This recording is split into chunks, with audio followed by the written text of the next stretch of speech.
Assalamualaikum warahmatullahi wabarakatuh. Halo semuanya, apa kabar? Yap, semoga kalian senantiasa dalam keadaan baik-baik saja ya, walaupun dengan situasi yang sedang sulit seperti saat sekarang ini. Oke, perkenalkan teman-teman, saya Eza Nola Azura dari Pendidikan Bahasa Inggris Universitas Maritim Raja Ali Haji. Nah, kali ini saya akan membahas sebuah podcast yang sangat menarik untuk didengar, yaitu berjudul Konsep Evaluasi Belajar dan Pembelajaran. Nah, mungkin sebagian dari kalian tidak asing nih dengan evaluasi pembelajaran. Tapi kalian tahu nggak sih apa aja yang ada di dalam konsep evaluasi belajar dan pembelajaran? Nah, pada kesempatan kali ini saya akan menjelaskan dan sedikit memberi contoh apa aja sih yang ada di evaluasi pembelajaran ini.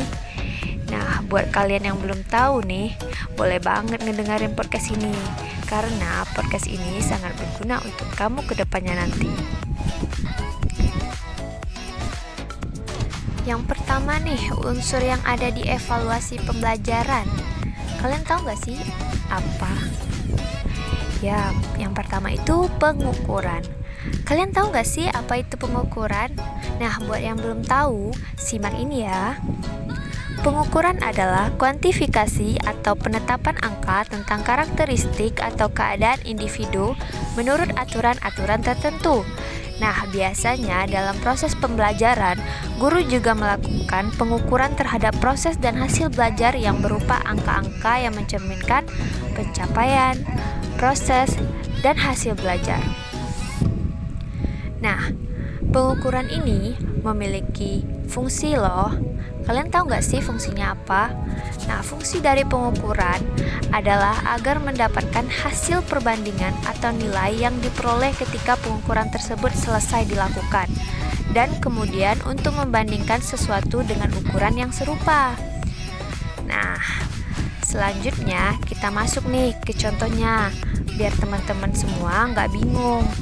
Nah, di sini saya ambil contoh soal, saya bacain ya.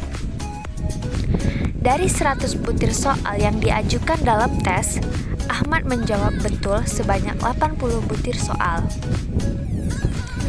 Nah, contoh yang saya bacakan tadi ialah merupakan contoh pengukuran karena dari contoh tersebut kita pahami bahwa pengukuran itu bersifat kuantitatif.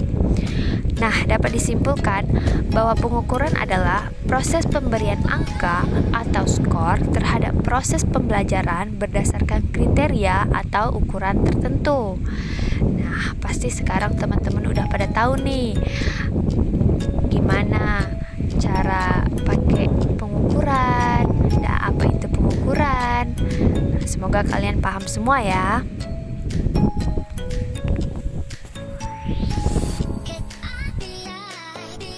Nah, selanjutnya itu ada penilaian. Kita sering banget dengar kata penilaian. Tapi teman-teman tahu nggak sih penilaian itu apa? Nah, aku jelasin ya teman-teman. Buat yang belum tahu, penilaian adalah yang dapat diartikan sebagai proses untuk mendapatkan informasi dalam bentuk apapun yang digunakan untuk pengambilan keputusan. Nah, selanjutnya fungsi dari penilaian teman-teman tahu nggak sih? Nah, penilaian ini memiliki fungsi yakni menggambarkan sejauh mana peserta didik telah menguasai materi tersebut, dan juga sebagai alat diagnosis, menemukan kelemahan dan kekurangan, dan pengendali bagi guru dan sekolah tentang kemajuan peserta didik. Kemudian contoh dari penelitian adalah, yang aku bacain ya teman-teman. Dari 100 butir soal, 80 butir soal dijawab dengan betul oleh Ahmad. Jadi dapat disimpulkan Ahmad adalah anak yang pandai. Nah, dari contoh yang aku bacain tadi, penilaian ini bersifat kualitatif. Nah, sejauh ini seharusnya kalian sudah paham dong apa itu pengukuran dan apa itu penilaian.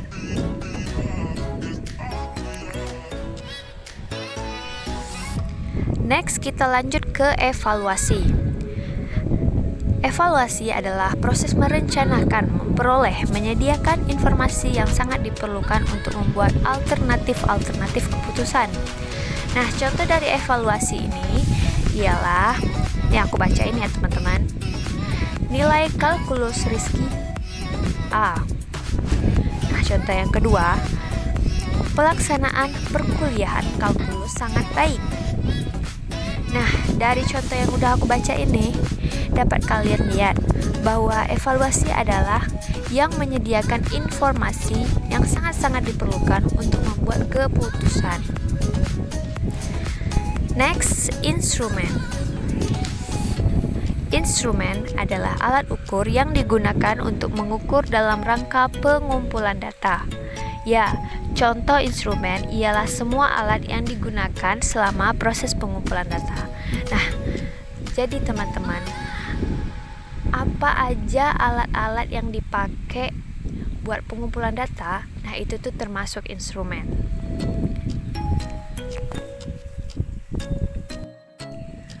Oke teman-teman, podcast kali ini bermanfaat sekali ya. Semoga dengan adanya podcast ini dapat menambah pengetahuan kalian semua. Podcast ini dapat kalian pelajari agar dapat diamalkan dalam kehidupan ketika kalian menjadi guru nanti. Nah, mungkin cukup sampai di sini ya podcast kita hari ini. Semoga bermanfaat untuk kalian semua. Semoga tidak membosankan ya. Oke, terima kasih semuanya. Sekian dari aku. Assalamualaikum warahmatullahi wabarakatuh.